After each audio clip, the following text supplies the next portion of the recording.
They said the ocean holds secrets deeper than any grave, and tonight, you're about to uncover one that has haunted the waves for over 70 years. A luxury cruise, a lone photographer, and a woman in white who only appears under the moonlight. But when the crew swears she doesn't exist, the line between the living and the lost begins to blur. Is she a spirit of the sea, or something far more chilling? Don't blink, don't breathe, because once you hear her name, she never lets you forget. Like this video if you love mysterious stories, and subscribe for more haunting encounters from the edges of reality. Your next favorite ghost story starts now.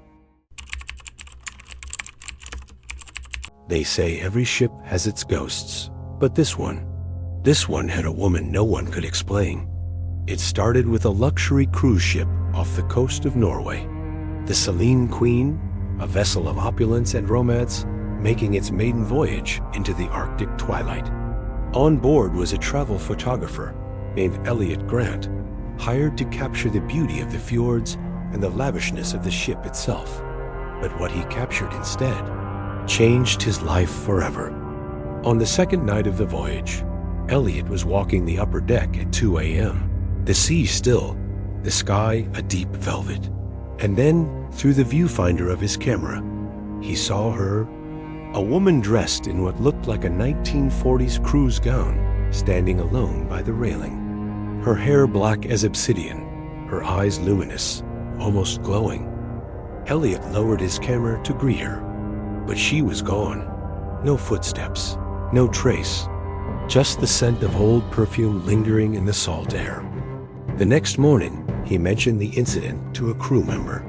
The man froze, pale. Then he whispered, "You saw her too?"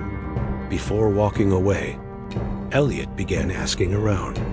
The bartender on deck 4 said guests sometimes complained of cold air, brushing their necks near the stairwell. A maid reported doors opening and closing when no one was in the halls. The captain, however, denied everything. "This ship," he said, "is new. There are no ghosts here." But the ship wasn't entirely new. Eliot found out through the ship's archive that the Selene Queen had been built using the salvaged hull of an old German passenger liner 1 that sank in 1952 under mysterious circumstances.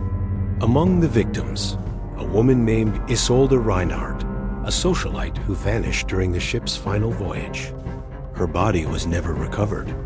That night, Eliot returned to the same spot he first saw her, and there she was, again gazing out at the sea.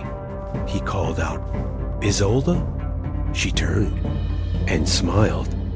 Only this time, his camera clicked without him touching it.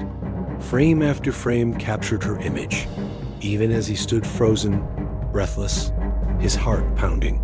Later, in his cabin, Eliot examined the photos. In the mirror behind her was no reflection. Suddenly, his cabin lights flickered. His door creaked open slowly. But when he rushed to check, no one was there. The next morning, the files on his camera were gone, deleted, even the backups. He tried to leave the cruise early, but a storm hit. The ship was ordered to stay at sea for another 48 hours. During that time, Eliot couldn't sleep. Every time he closed his eyes, he heard a soft whisper at his ear his name, spoken in a German accent. "Eliot, why did you call me?"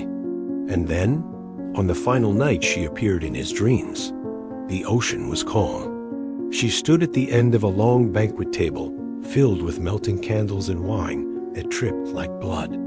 She reached out to him and whispered, "You see me because you don't belong to this world anymore?" He woke up drenched in sweat. The clock said 3:03 a.m. On the desk, a photograph, one he didn't remember taking. It was her, standing behind him on the deck. When the ship finally docked, Eliot left without saying goodbye. Years later, he stopped photographing people entirely. He only took pictures of oceans, shadows, and fog. But if you ever see one of his older portfolios, look closely. Behind him, in the reflections, in the glass windows and water, she's always there, watching, waiting. Because once you speak her name on the sea, she never forgets.